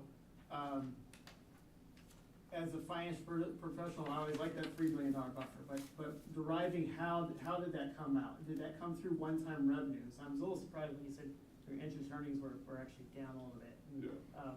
Well, I'll follow up on that sideways later on, but anytime we have one-time funding, ESSER funds, interest income, and so forth, that helps create that buffer, but then is a building block for you, the board, to say, what are we going to utilize that money in the future? Do I really want to bank on that for operations? I'd rather bank on that for capital. I'd rather bank on that for one-time debt service. Something that's not operationally ongoing. Staffing is what scares us, the finance professionals. And so, because you got to commit to it, unless you have another funding source, or how do you build around that? The new thing to be aware of, which has been there forever, but we're now measuring this a little bit differently, are these subscription IT agreements. Contracts for computing in the cloud. Okay, those are commitments. It's like, hey, we're going to do this better for you, but the software in the cloud. And now the industry is starting to say, well, now you got to measure that. What's your commitment? And so is that something that you want to start to balance that out on? Are you going to use some one-time funding on that, and so forth? So it helps give you a little bit of balancing act there of what are we going to do with that, and now's the appropriate time to understand where you're at right now as of June, and how we can start planning for that in our next budget cycle in budget amendment for 25 and adoption for 26. So that's the quick summary here, but looking at your numbers, it's looking at our numbers, it's really interesting trends. And then if you are wondering, I gave you a rundown of why revenues were up, the expenditures, salaries increased about $500,000, benefits were up $200,000. Again, these are rough numbers, give or take. Purchase services increased nearly $400,000, supplies were up $120,000, and property costs were up $50,000. So that's the breakdown of the difference from 23 to 24 and what that $2 million. Now, there might have been things that were down, but those were the increases. Solvency ratio. So solvency ratio is a snapshot point in time measuring the percentage of revenue remaining, assuming the district closed its doors on June 30th of the fiscal year after gathering all the year's revenue and paying all the year's obligations. So recommendation is to be between 15 and 20% in terms of our solvency ratio. And again, that's more of a, and David, correct me if I'm wrong on this, it's our fund balance essentially represented as a percentage. Of expenditures. Correct. Percentage of expenditures. So yeah, that 20% mark is a good target number. It's 2.5 month reserve. And again, in Iowa governments, we get property taxes are due. The property tax bills come out middle of August. You get a small distribution September 6th or 10th or thereabout, and you get your large distribution in October, right around now. I think it went out this week for another windfall of cash. And so you really want that solvency to help pay for bills between July 1st and when you start to receive those property tax bills. And that's why that solvency ratio is important. I know some organizations say, well, I want to be at the 15%. Well, that 15% gets you closer to that 2 month reserve and not 2.5 month reserve. Because we don't get a weekly check. Correct. It's not like a paycheck. Our governments, a lot of governments say, they'll get fees in, we'll get user charges, we'll get, but especially school districts, you get large chunks of money that you have to manage your cash flow until your next revenues come due. And so that solvency ratio is always important. So if you ever are having discussions like, well, look at all the fund balance you have. Yes, but that holds us through until property taxes come through. That's important. Thank you, David. Go ahead, Celeste. So the next one, this is a table that is within the CAR. It's the fiscal year 24 treasurer's report by fund. It's simple, easy to understand. So you got your beginning balance up at the top, what revenues you got over the course of the year, what that equated to for your available sources, what expenditures you made, and what the ending balance was. So each of those funds are different and unique and not able to be transferred between, as we all know, except for the resolution we had earlier. General funds, most of our salaries and expenses. Student activity funds, athletics, clubs, etc. Management levy funds, our insurance. Statewide sales tax fund is the 1 cent sales tax we get from the state. PEPL fund is our property tax that is the physical plant and equipment levy. It's $1.34 per thousand assessed value. Debt service fund is paying off our bonds. Enterprise funds in this situation is our nutrition services fund. So that is, they start the year with a $1.8 million balance. They make 2.6 in revenue. They have 2.2 million in costs. They have 2.2 million after that. So enterprise funds, think food service. Internal service funds, that is our self-funded healthcare plan. So the $6 million beginning balance, $7.9 million in revenue. That $7.9 million is the premiums that our employees have paid into our accounts. And so that one is highly regulated by the state and other laws. We just did our 509A report, and we passed that with the information. So the state checks up to make sure that we are collecting enough premiums to cover what anticipated costs could be. Trust funds, those are scholarship funds. You see that's a small balance. We don't hold many scholarship funds. I think we try to push that off on the foundation now to hold on to most of those, but we do have a few that we still hold on to. Then custodial funds are things like after prom committee. So loosely associated with the school, but still probably fundraiser driven. Kurt, I just want to go back to internal service funds. The state mandates projected expenses. It's not reflecting on the actual expense. So it's possible we may have a lower claim rate for a short period, but they're looking long term. So you may see that fund climb up in 1 year, but then we could have a series of catastrophic claims that knock it back down before like stop loss insurance kicks in. Correct. Or reassurance kicks in. Correct. We have an actuary that handles all of that. That's part of that 509A report. But you're entirely correct that we have stop loss and reinsurance to try to help with those large claims that don't provide such a hit to the system. Kurt? Yep. So, some areas that I'm looking at here, can you speak to when we look at the, and I sent you some questions, and so I don't know if there'd be, I know Director Castro asked for some background on some of those things, and it may be helpful, maybe offline, and I can share the questions with the directors on some of the differences I'm seeing in some of the revenues and expenditures and things. And so I know that we're looking for an approval tonight, but I feel more comfortable for myself to have an opportunity to digest some of that and look at, get a good understanding of, why does this say this, why does that say this? Sure. And so I can put that up there to the group at the end of this for, some of that dialogue. If I have a chance to maybe stop in or talk or share that with the board and things. If that sounds reasonable, I didn't want to get into all that. Yes. So what is it that you're asking? So when I look at, for instance, some of these expenditures, and when I compare them to the August, if you look at the August 2024, would like to understand where there is some differences between the listed expenditures in this CAR report versus the expenditures and revenues listed in our August 2024 for the fiscal year 24 report across the board, and just get a better understanding. You mean the one we just approved a couple of agenda items ago? Right, That was the August, that's the fiscal year 25. Yeah. No, but it shows 23, 24 Yeah, totals. the previous year is the right hand to the 3 or right. 4 columns. And when you look at, for instance, the 23 car and that 23 August report, they're all. Yep, so, and then, I'm still not understanding what you're saying. What you're saying is that this report isn't matching something else? Correct. Because Look, this is that's what- uploaded differently, correct?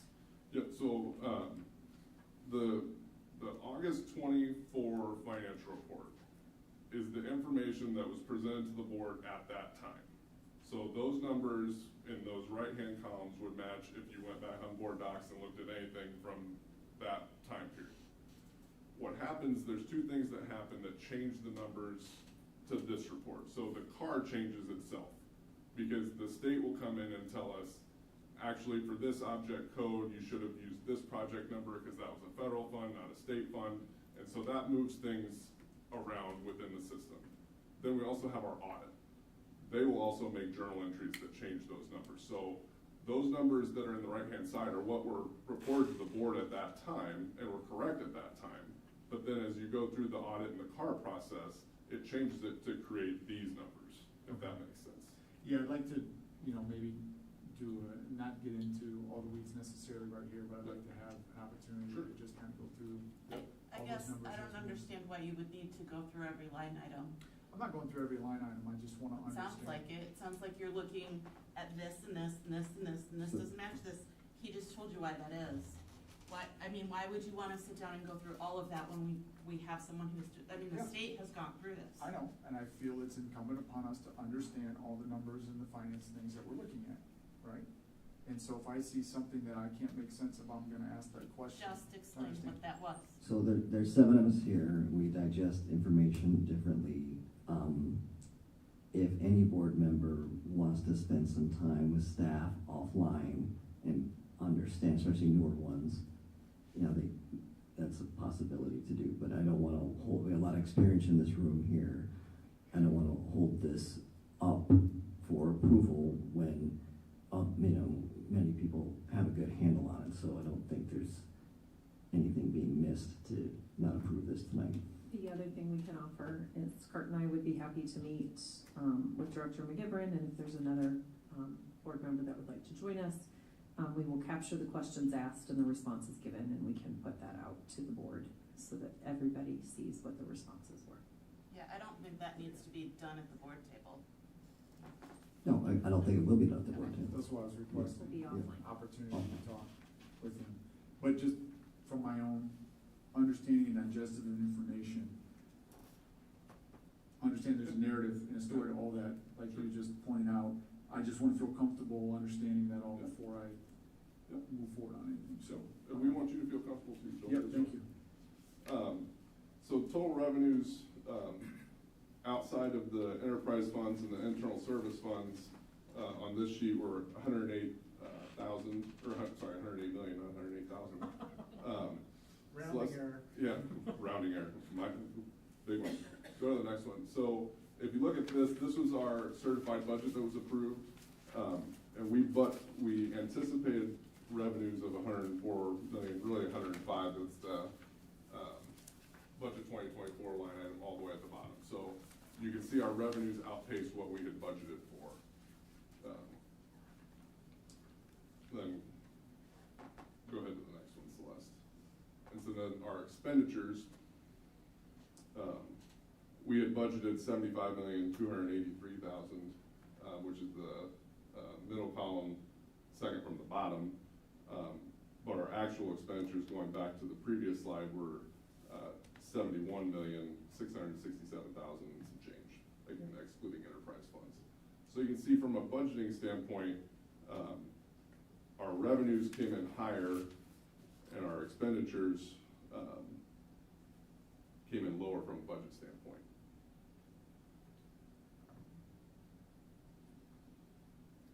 Now, some of those expenditures may have come in lower because projects had to be postponed. Correct. Your capital costs kind of are the thing that really shift this back and forth. I'll come to that at the end. Go ahead to the next one. Some of the other variances. Yep. So, this is a graph that's been used in the district for a while. So this is our general fund unspent authorized balance, and our total authority. So the important thing to note with total authority and unspent authorized balance is unspent authorized balance doesn't necessarily equate to cash in the bank as much as it is how much we didn't use our credit limit. So our maximum authority is our credit card limit, if you will, and then the unspent balance is what's left after we've taken out all of our expenditures from our maximum authority. But, you know, if our unspent authorized budget or balance was 25 million in 1 year, we couldn't necessarily spend all that because we actually have to have that cash to do that, and that's not often the case. So again, this is sort of like the solvency ratio. This is just another metric to determine what the overall financial health of the district is. Any questions on this piece? So with the, is there any risk we run into when our UAB runs too high as far as percentage goes? And what is the, I might have gotten that confused with solvency when they talked about, you mentioned 15 to 20%, but the recommended UAB percentage, and if we're climbing like this, is there any risk where the state or somebody comes in and says, Too much. okay, yeah, you don't need that much then? Not to my knowledge, I'd let lean on David's expertise a little bit. More so the state, the only thing you have to report to the state is if you've gone negative.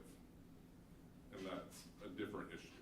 That means you're outspending your authority, and that's something they take very seriously. But that's more typical in your smaller A districts. lesson you will hear multiple times in Des Moines at ISB is if you go negative on your UAB, you will be in a world of hurt. Sure. That is to say, we, all of us, would be in a world of hurt. So you want a good cushion. 30% might be like higher than we need. Your UAB there is $80 million, but you don't have $80 million to utilize. You've only got, in your general fund, you've only got 15 million of that solvency even available. So the way to pull this number down would be over multiple years of deficit spending. And that we don't want, we generally like to have a balanced approach. We'll take a shift one way or the other way over the course of time, but you still like to come back to that even amount there. So I'm not worried about these numbers here per se of 80 million or even the percent, you know. What we've seen in industry, in government industry over the past 4 years is everything is really difficult to judge right now since COVID. There's been a lot of new money that came in, a lot of specialized money that came in, and for districts especially, the ESSER money has just shifted the things dramatically. And at the same time, we have shift in tax policy across the state and other states as well. And so how does that balance? How does that look overall as we keep moving forward? So I think the district's in a pretty good financial profile with these numbers right here. Before we move on to the next one, for those of you who are curious or want to know, so again, going back several slides, which Celeste, you don't need to move. Our total expenditures were $55,777,820. Of that, $45,702.31 were salaries. So our salaries equated to 81.9 of our general fund expenditures, which 80% is typically what people say is normal. So we are well within what a normal range would be of what we should be spending on salaries given what our expenditures were. Good. Now we'll talk about special ed. It's important to note 3 reports are due all on the same day. The CAR, the annual transportation report, and the special ed's, is it supplement? I'm looking at Karen who's looking at the screen. Special ed supplement report. So this is literally pulled out of the system, also given to the state. So it's special education revenues. So the weight across the top, you see weight 1.7, weight 2.21, weight 3.74. So for our level 1, 2, and 3 students, they are weighted according to what their level is. And so the 3.74 would be a level 3 student. Go ahead, Richard. I never can remember. Is that in addition to the 1.0 they get for being a student on the count? Or is it So special ed tier 1 is sort of 2.72, or is it just 0.72 additional, and then a total of 1.72? I would have to check on that. I'm gonna look at, I think there are 1.72. So it's 0.72 in addition to the 1. So, in layman's terms, it costs us, right? Well, this is revenue. Well, so that Yeah. 1.72 is, Correct. okay, so this is, you know, average general ed Yep. student is 1. Yep. And this level of student requires this much extra Yep. Yep, and Right. so that's the state's formula to try to account for to that fund, difference. right? It costs us more Yep. Whether because it's they need curriculum, specialized staffing. supports or whatever, right? Special equipment. Right. Yep, so you can see we ended the year, with just over $10 million in revenues. We got $1 million, in Medicaid, which there's a historical slide at the end, so, we'll do a comparison there. Go ahead to the next one, Celeste. So special ed expenditures, again, are also broken down by student. You can see salaries and benefits and all that stuff, the transportation costs, what equipment costs might be. We ended the year with 9.8, give or take, $1 million in expenditures. And so as we move on to the next slide, those of you who've been on the board for a while, That's absolutely insane. we are one of the few districts in Iowa, only one other in the UAN that I know of, that ended the year with a special education surplus. Normally, we have a deficit, which we then go to the SBRC to get our authority to spend that money back. And it's funny to note, as I was looking through some information before the meeting, what they gave us to cover our special ed deficit in fiscal year '24 was $14,000, which is not anywhere close to what that number actually was. And so, one, count ourselves lucky on that, because we're among the select few that actually had a surplus in special ed. Director Castro, I feel like you're itching for a question. Do we get to keep that, or we have to send it to somebody?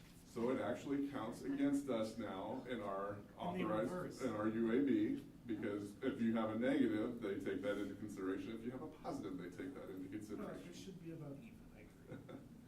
That's, yeah, I just, years back, I mean, I've been on the board almost 7 years, and I remember massive deficits, massive. 850,000? Yep. So Yeah, what was the Paul, do I wanted to say that number, and I was scared to, because I didn't think my memory was serving me No, right. it was Close to $1 million, Yeah. yeah, the year before I got here. It's been Thank you. a hot ticket item for a So, long time. to what do we It's account? $1 million encroaching on the general.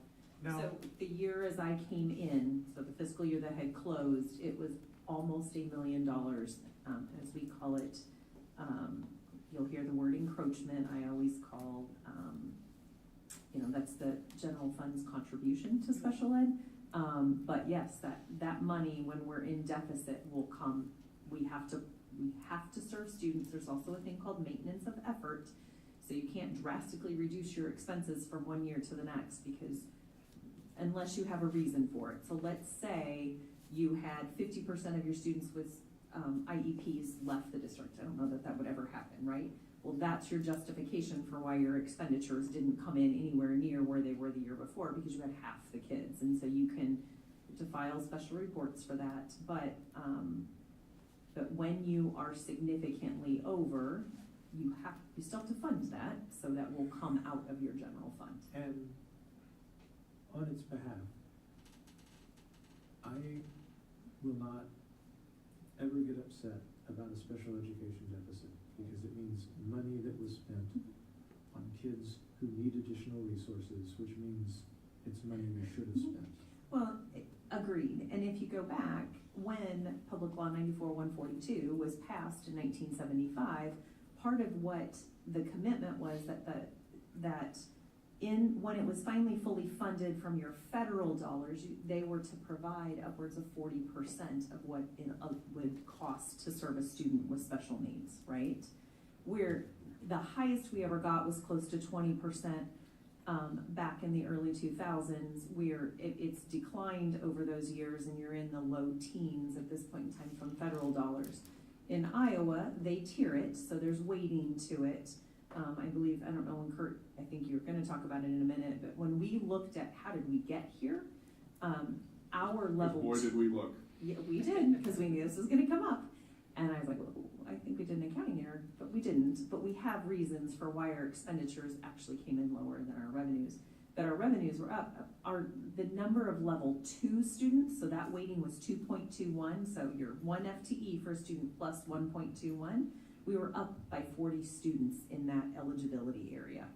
So that weighting area, I mean, that's a significant 40 students at 2.21 of the, 7,600 we got last year. That's a significant amount of money. With it comes, though, needs of students that need to be served, correct? So yes, no, we won't get upset. It's just, how do you, I will give a shout out to Courtney and Teresa, who this district, now she is funded in her Medicaid, the salary comes out of our Medicaid reimbursements, so it is not hitting the general fund, but that position has paid for itself and then some. And so Courtney has done an exceptional job over the last 3 years in that role of really maximizing our reimbursement of Medicaid dollars and working with our teams out of the sites to make sure the paperwork is turned in and everything is filed accurately, quickly, so we don't miss deadlines, and our numbers have steadily increased. I know she was devastated that we came in a little, about 200,000 under what we were the year before, but they changed a lot of the rules on us, and the state's taking a bigger portion out for operating costs, and so that percentage is really what our usage is up, or is maintaining. So I said earlier, but I want to drive it home again. We are getting the same in Medicaid reimbursement that districts 3 times our size are, and not just one, several. Like, we are maximizing what we can get out of our Medicaid reimbursements far better than I would say any other district of our size. And we've had districts reach out and say, what are you doing? Like, what, you're getting numbers that we wish we could see. And so that team, and then I know Teresa in the finance department helps Courtney with that as well. But Courtney's full-time job is dedicated to supporting this, and you can see it's paid off. Dr. Wertz, would you say there's a correlation to, with like a special ed director staying vigilant with making sure kids are classified properly within their other IEPs and not just taking them for granted each year and keeping them the same, and being active with parents and being active with the AEA and getting those evaluations and making sure that they're classified at where they're consuming services, and that benefits us as a district, but it benefits that child too, because we can actually provide those services to them at the tier they're actually in, opposed to just maybe going through one evaluation and accepting that one. Yes, absolutely. Karen's leadership in that role has been instrumental in working with the team, but also a much closer collaboration with our AEA partners, better training. Our staff has done an exceptional job for advocating for kids during the disability suspect process or the assessment process. Karen and I continue to push back when we're like, no, try again, because we're not satisfied with what came back the first time. So that diligence, and it takes time, and it takes great attention to detail, but you can see the systems are starting to work. And I don't know if this is where we intended to have it, but since we're in this conversation, as Karen and I reflected with Kurt when we got some of the questions that came in, when we finally got out of training today and took a quick dive, we also had some students in what we call residential or non-public settings, and that those, keep in mind, those programs can be anywhere from $100,000 plus a year, but we're legally responsible to provide their education if they have their guardian or parent resides within our district. A little different than many states. It's usually where the student puts their head on the pillow, drives who provides education. In Iowa, it is where the parent guardian, their last residence was. So we had a couple of those within the last fiscal year that phased out, that we weren't financially responsible for, so that's where some savings. We also, going into this last fiscal year, had budgeted for some positions, and due to different needs or student enrollment maybe not being where we were, we didn't need those positions, they were budgeted, right? But we didn't need them, so the overall expenditure came in lower. In one situation, we had one site where we had an unfilled position last year in special education where we reassigned, did a fantastic job, but an instructional coach. So we went without an instructional coach for that year, and they went back into the classroom. And then if you think about paras, because sometimes they're in and then they leave, so you go with periods of time where maybe, let's say we have 140 FTE of paras, or not FTE, but 140 paras, but at any given time we're only 130 or 35, you're saving costs there too, right? Because you're not paying salary while you're filling that position. So, and then one of the other things that came to mind as we were thinking about why expenditures were down in the general fund over our revenues. When Erin was here, she worked really, really hard to analyze in terms of software and other technology pieces that we need. Were they really truly a general fund expense or a PEPAL expense? And she did a lot of moving some of that expense out of the general fund and into PEPAL because she felt it was more reflective of a PEPAL expense. And so that helped also decrease expenditures in the general fund. So just keeping some of those things in mind. I mean, we had all of, 30 minutes to do this dive, but we were committed to getting some of these questions answered before we got here tonight. And just one thing I can remember years ago, we were not filling out the proper paperwork to get these reimbursements. And finally, they had to be chased down and, just said, you better get this blanking paperwork in because it's costing us a lot of money. So that's what happened. And I think gradually over the years, we are doing that much more accurately now. So that is good. Remember that? Agreed. Director Castro, you were right. And when I got here, that was something that Courtney advocated for to me is, she is what we call categorically funded, right? Her salary comes from the reimbursements we get from Medicaid. But when you have a person dedicated to that, you also have that person available to support the staff out at the sites with questions or challenges they're having in getting those hours documented for reimbursement, right? And so you've got a partner now that can go alongside. Also, with Karen's leadership as well, she's worked closely with Courtney, and there's some pretty extensive training that we do and retraining, refresher training every year as we kick off this new school year. One, to make sure new staff understand, but also current staff.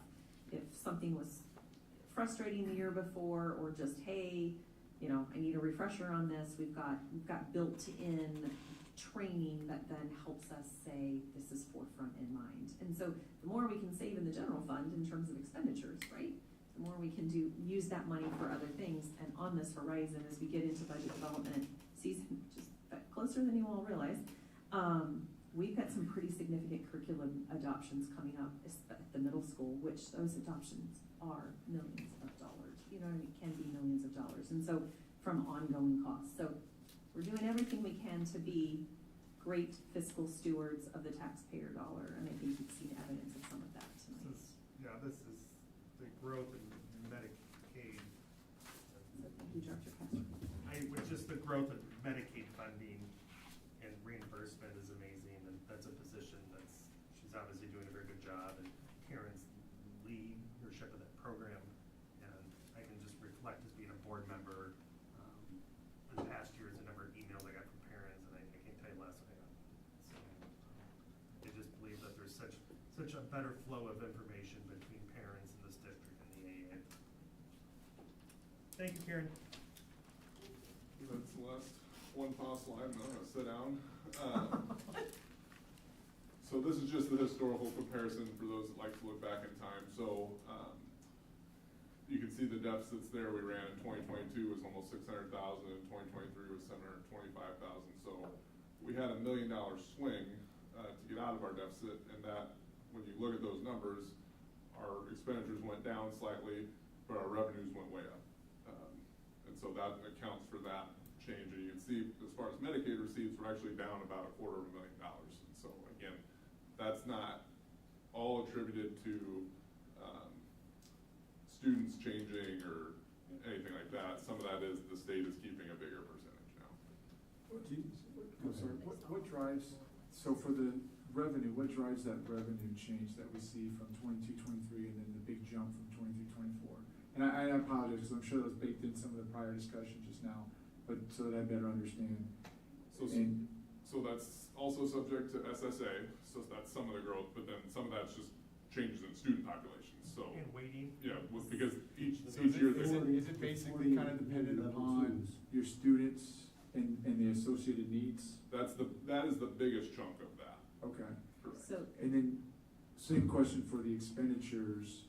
So I guess I'm just trying to reconcile how we did the jump in if it's driven by that jump when the students or the needs, but then we came down on expenditures, how was that made possible? Oh, go ahead. Go ahead. yeah, so as we were just discussing, and I apologize if I wasn't, my clarity wasn't there. So in terms of the revenue, gotta remember from year to year, well, we hope we get an increase in SSA. So, we went from about 7,600 per student, or no, I guess it would have been 74-ish a couple years ago to what this is based on 76. But we also, in terms of, I just totally blanked on revenue, piece, we had, for example, in the level 2 category, which gets a 2.21 rating on it, we had an increase of 40 students in that group. But we also decreased, I believe we also saw a slight decrease in level 1 students. So with the higher weighting, you're gonna pull in more money, and with the higher SSA, that extra weighting is gonna go further. Does that make sense? And then in terms of expenditures, I was sharing a minute ago, we had in previous fiscal years some students who what we would call are in residential or non-public settings. Those can be 6-figure expenses to a district to educate them because they're in these programs 24/7, all year. Can be 100,000 or more. And so in last fiscal year, we had some of those students phase out of those programs, so we didn't have that full expense or didn't have it at all in the last fiscal year. Other expenditures, we had, if you think about when we have to have the budget done, right? We anticipate we'll need X, Y, or Z. At one building, we were unable to fill a position last year, so you had a budgeted position, but your expense is gonna come in because you had one less teacher. We reallocated a teacher that was currently in the district to fill that position for that school year. And so you've got some of those, or you had budgeted positions and then the need wasn't there to fill them, and so we didn't fill them. So then you're not gonna have those expenses. Does that help clarify that? That helped. My concern was if, for instance, if we got a higher population of, like you had mentioned, level 2, does that imply we need more staff to cover or anything like that? Well, and we've also, as in level 1, some of our level 1 numbers have dropped. We didn't need as many. If they've got the licensure and the certification, then they are, they might be working with a different set of students the following year. So using the resources we currently have, just reallocating those resources. Do you know off the top of your head the last time the state weighting numbers were adjusted? No, I don't. That's a bit of a rhetorical question because it's been since before I was on this board. I didn't think it had been done since I've been here, but No. I was like, oh. I think at least 10 years maybe more, and that might be worth adding to our conversations with legislators about actual costs. Because while you might, between the weighting and our SSA amount per student, let's say we get 14,000 for a student, for some of our students, it could cost upwards of 20,000 to educate them. And we're not unique. It is this way in every district, and it's why we need to push at the state level and the federal level for them to fund what they originally outlined they were gonna fund when they passed the original law that students with disabilities needed to be served in their receive a free and appropriate public education. And so that advocacy needs to continue. Karen, Kurt, did I miss anything from our discussion? Okay, so I'll answer your question from earlier. No, we do not want to live in a space where revenues and expenditures are here. COVID is entered the history books now, so we're out of that. We're back to normal operating position. So if we need to see options and adjustments we have to make, if there's hard decisions that are out there, bring those to us and we'll move forward there, okay? All right, thanks, and just roll call? But, can I, Nope. Just one more recommendation for, I know we got these charts, but just for opportunity moving forward, a lot of the questions I have, Kurt, that I'd like to run by you, it'd be beneficial to have a little more opportunity to look at than information prior to the meeting, and things that will give me an opportunity, or anybody else an opportunity to kind of ask those side questions, just to, so I, for myself, for me, how I look at things, want to feel more comfortable with understanding the information and the data as best I can. So if we could, you know, even if it's a draft version, possibly in the future when it comes to, you know, anything like this with the budget or big, you know, financial documents, I would request a little more time prior than what we had last night. And then, again, that's, I'll just throw that out there for discussion line. All right, Like that thank you. follow. Roll call, please. Director McGivern? No. Director Smithson? Yes. Director Castro? Yes. Director Tupian? Yes. Director Fracking? Yes. Director Lurkin? Yes. Director Lynch? Yes. Motion carried 6-1. Okay. Upcoming calendar items. One thing that's missing is the last home football game where if you enjoyed the prose of the finance director, you can get more of that at the football game. And they'll be making hot dogs. Over a loudspeaker. 2-0. Oh, playoff games, okay, playoff games, so, are playoff games home here? Do we, or do we go somewhere else? First one will be, all right, so more home games coming, all right, so, we will. With 57-yard field goal kicker, that's the kind of thing that brings scouts out to see the action, so impressive stuff. Okay, motion to go to closed session, please. I move we enter into closed session pursuant to Iowa Code 21.5 sub 1 sub C, which allows for a closed session to discuss strategy with counsel in matters that are presently in litigation, or where litigation is imminent, where its disclosure would be likely to prejudice or disadvantage the position of the governmental body in that litigation. I will second that. Very good, roll call, please. Director Smithson? Yes. Director Castro? Yes. Director Tupian? Yes. Director Fracking? Yes. Director Lurkin? Yes. Director Lynch? Yes. Director McGivern? Yes. Motion carried 7-0. All right,